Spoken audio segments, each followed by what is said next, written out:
Figured I'd make my first video since, you know, this whole YouTube thing.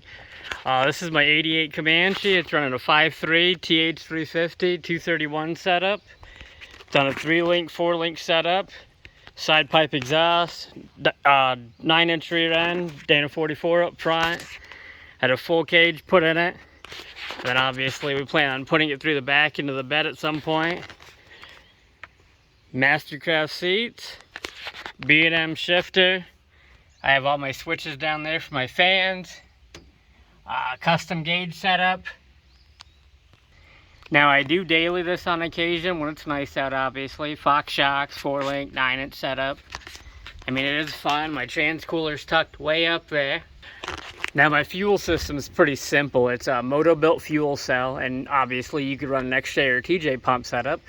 I run a 0506 TJ fuel pump because it regulates and pushes out 58 psi. I don't use a Corvette regulator. I don't use none of that. I have 2 digital gauges up there for trans and oil pressure. My speedometer is GPS, so it keeps track decently. All my other gauges, my scan gauge setup. Now my seats are actually fully tied into the cage itself. We run 5-point PRP harnesses. The LS itself is out of a 2000 Chevy pickup truck. I mean, all the accessories relocated.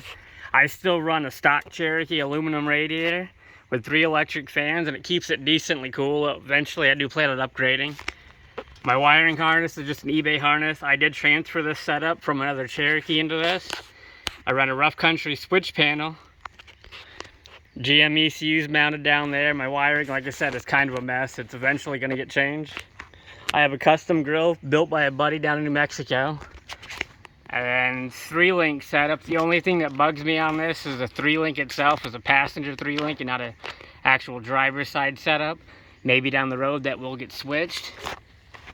I mean, my exhaust is smashed. Don't mind that. I'm redoing that too. Now I'm on 37s with 513 gears, and it does decently down the road, obviously.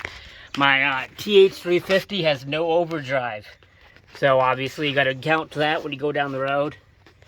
Adams drive shafts front and rear, and then the sticker that tends to piss off Cherokee owners because they don't believe in LSs. They think 4.0 is the world. And then a full-size spare in the back mounted in. So I'm no pro with this setup. Eventually it's going to get to the point where I might get better at videos and editing and all that jazz. I could strip apart Cherokees, I could build Cherokees, I could build Comanches. But at the same point, it's like eventually I might start actually editing photos and videos, and I might actually try to do this full time. But until then, have fun.